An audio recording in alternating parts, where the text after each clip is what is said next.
Today, I want to show you what you can do with the Martelli pumpkin set. Hi, I'm Kim Jamison Hurst at Chatterbox Quilts, and today I want to share with you some of the things I've made with the Martelli pumpkin set, and I also want to show you, of course, what's in the set. So we're going to start with that. So let's take a look at the set and the pieces that you get in it first. So it's a 12-piece set, and these are templates that you can actually cut out with your rotary cutter. So you have 3 different sizes of pumpkins in the set, 4.5, a 7.5, and a 9.5. And then you also have leaves as well. So a small, medium, and large leaf. Now you can cut out as many leaves as you want. You don't have to just cut 1 leaf for each pumpkin. I like to do 2. You may like to do 3 or 4 or 5, whatever. The choice is up to you. Each of the templates, though, I want to point out, has the no-slip fabric on the back that you find on all the Martelli templates. Makes it really easy to cut them out and they don't slide around on your fabric. So next thing I want to show you is one of the projects that I've made with these templates, and then I'm going to talk about a project that you can make using them, and I want to show you how to cut out these templates because there's a little bit of a trick with some of them. So you can make a lot of different projects with these pumpkin templates. One of the things I made with them was a table runner. So I used 2 sizes of pumpkins. I used the 4.5-inch ones. I made 2 of those in the green, and then I used the 7.5 to make the center pumpkin. And then I added 2 different leaves, 2 different fabric. I chose 2 different fabrics for the leaves on each of these as well. And then I finished them off with a zigzag stitch because I used a fusible web applique technique for this, and so I needed to finish the edges, of course. So that's one of the things you can make with the pumpkin set, and I want to show you how to make a wall hanging using the largest size in there, the 9.5-inch pumpkin, and I'm going to show you how you can do that with a pillowcase technique on the background to make it even super simple without any binding as well. So I'm going to show you that next. So you can cut any size of background to make this wall hang. I cut a piece 16.5 inches by 18.5 inches to measure, or finish I should say, at 16 inches by 18 inches. And I added some hanging tabs to it.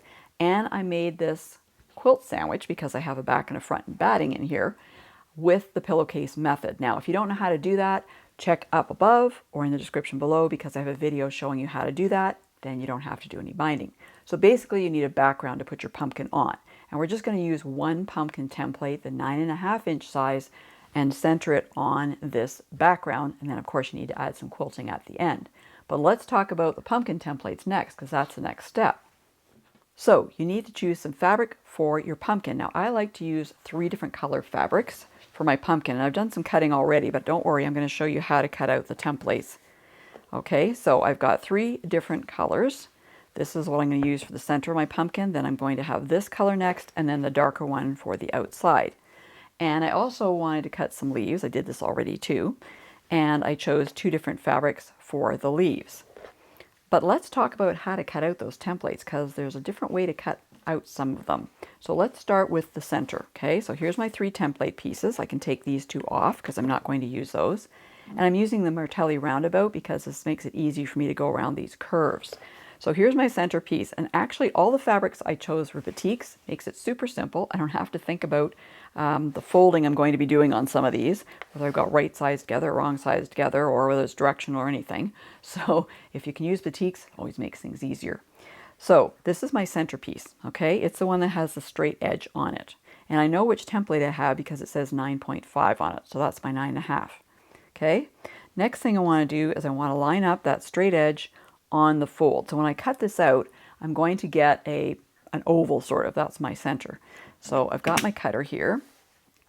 I'm going to start at the edge. I pull it back a little bit towards me, and then I go like this. Now I can turn my roundabout as I go. Another technique is that you can kind of cut off. So as you come up to where it's rounded a bit, you can cut it off. Now I don't need to do that here because I'm just going with the roundabout. I'm going to move this back closer. Okay, but as I come up here, for example, if you didn't have a roundabout, you just cut off. Okay, let's move again and just cut off. So that's an easy way to do things. If you don't have the roundabout, it makes it a little bit easier for you to get accurate cuts. So now when I take this off and I can open this up, you can see I've got my pumpkin center, okay, kind of the ovalish shape. So that's 1 template done. So I'm going to put that aside. I don't want to get mixed up and cut, more than 1 piece that I need to.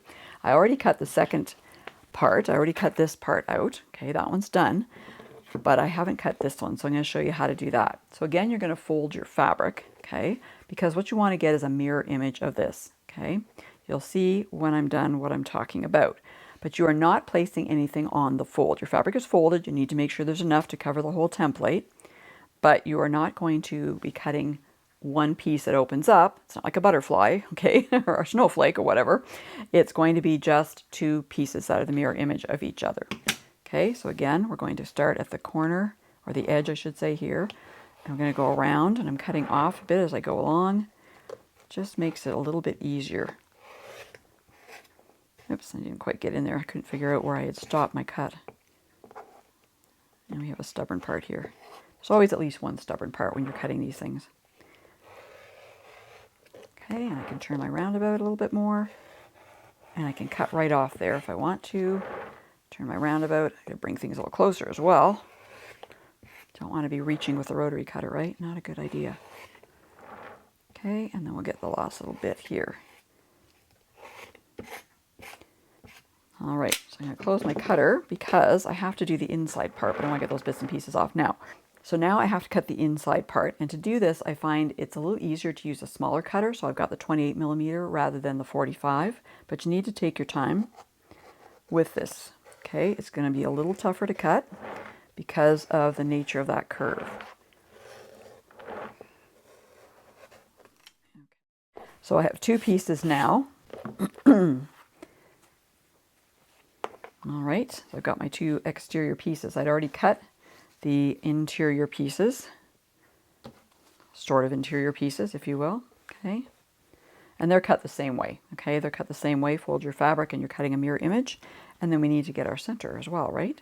So there's our pumpkin that we've got, and they're all going to fit together, okay? So when we go to put them on our background, this is what they will look like. So why don't we do that now? So I've got all my pieces, I've got my background, and I want to put my pumpkin on here. Now, I kind of like my pumpkin to be centered width-wise, okay? I don't center it this way because I'm going to add those leaves on top. So if I want to center it width-wise, I can take it across. You can just give it a bit of a press with your hand, enough to give you a bit of a line there.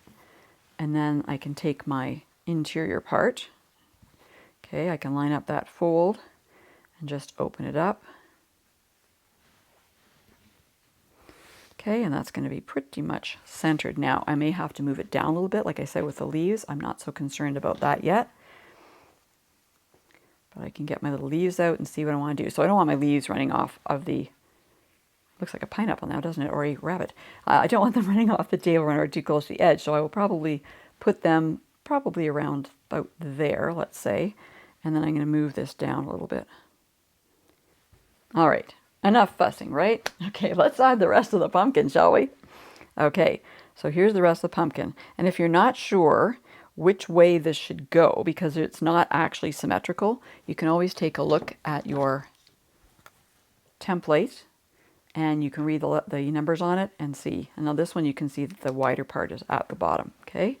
And when we're doing these, you want to have them overlapping just slightly, okay?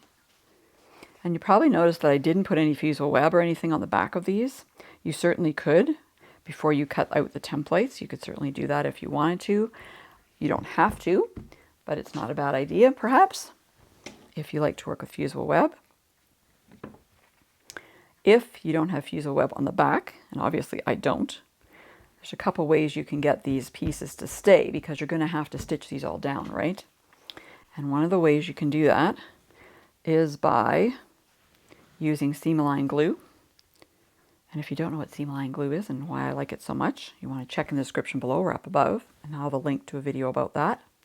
Or you could even use a washable glue stick like Elmer's glue stick and stick these down. They just need to be down enough to hold it in place before you go to stitch them all down, okay? And you can use different stitches to stitch them down. You can use a blanket stitch, a zigzag stitch, even a decorative stitch if you wanted to. I like to keep it simple. I like to use a zigzag stitch, and I will be making sure that all those raw edges are stitched down. Same with the leaves. You need to do that as well. So now I've got this set up here, which is great, except it's not actually glued down, is it? I need to do that next. So I'm going to take my seam-align glue. I'm just going to peel it back, put some dots on, and make them all, fuse them all, I should say, make them stay, fuse into the background, okay? And I will start with my centerpiece, put that down, and then my next one. And you want to make sure, as I mentioned before, that these little raw edges are covered, okay? So you can see how it's slightly overlapping just a little bit, just enough that you've got those raw edges covered by the other pieces. That's a good idea to do that, okay? So I'm going to go do that. I'm going to put them all down, fuse them down, okay? As I said, you can use Seam-Align glue or a glue stick.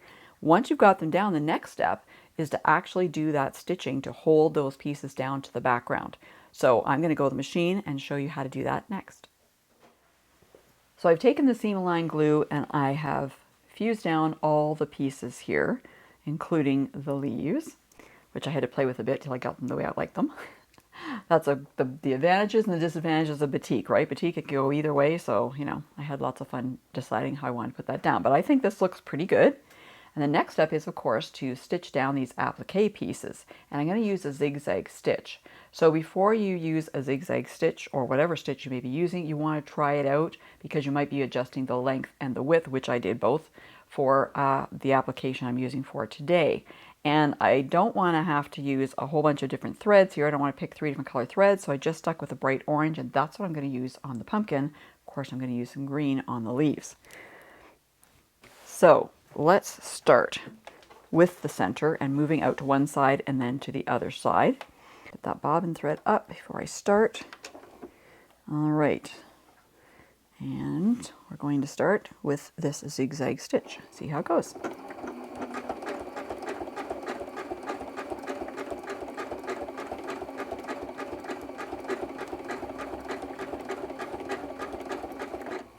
You'll notice as I'm stitching that I'm going back and forth. Obviously it's a zigzag, but I'm aiming for half the stitch on this fabric and half of the stitch on this fabric. So I'm trying to do.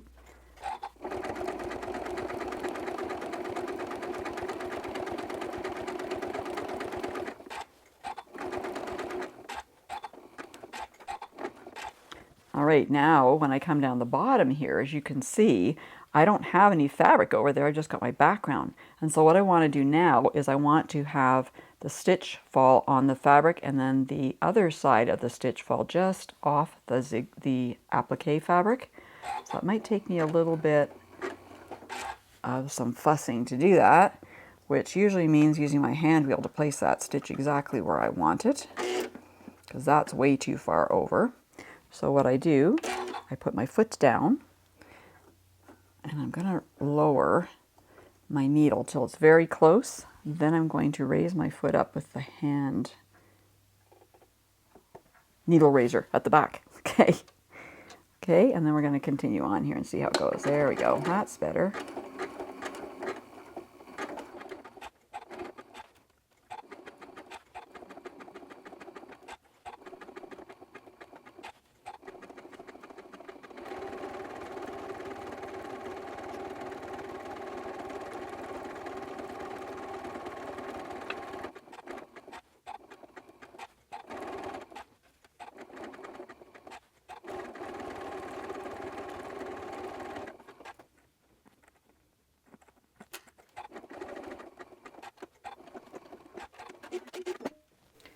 So I've got the center section done, so you can see what that looks like with the zigzag stitch. And now, of course, I have to finish all the other pieces here and the leaves as well. So I'm going to do that, and then I can show you what the end result looks like. So I finished all my zigzag stitching on the pumpkin and on the leaves, and here's what it looks like. And I'm pretty happy with the result. I think it looks great, and it's going to make a nice decoration for my studio.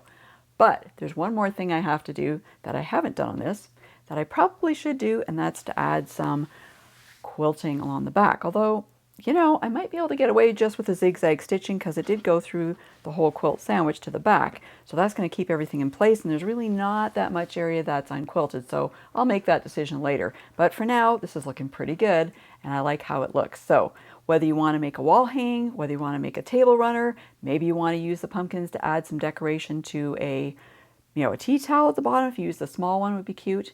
There's lots of different things and lots of different projects you can make with this Martelli pumpkin set. And if you'd like to get your own pumpkin set, check in the description below because I've got a link to it there. And there's one other thing I wanted to mention that you may have noticed, below my videos now there's a new icon. It's a little heart with a $sign in it, and that's a super thanks. So if you're someone who's watched my videos and found them really helpful, it's a way of saying thanks and to support the Chatterbox Quilts YouTube channel. You can make a donation for as little as $2, and it really helps me to buy the materials I need to create videos like this one. So if you care to do that, just click on the little heart icon and you'll be able to then make your donation. Thanks very much. Thanks for watching today. If you like this video, please give it a thumbs up and be sure to share it with your quilting friends. And remember to subscribe and hit the bell so you'll be notified the next time I release a new video. And before you go, check out these other videos I've selected just for you. For more helpful quilting information, make sure you go to my website at www.chatterboxquilts.com. Wait a minute. Okay, that's fine.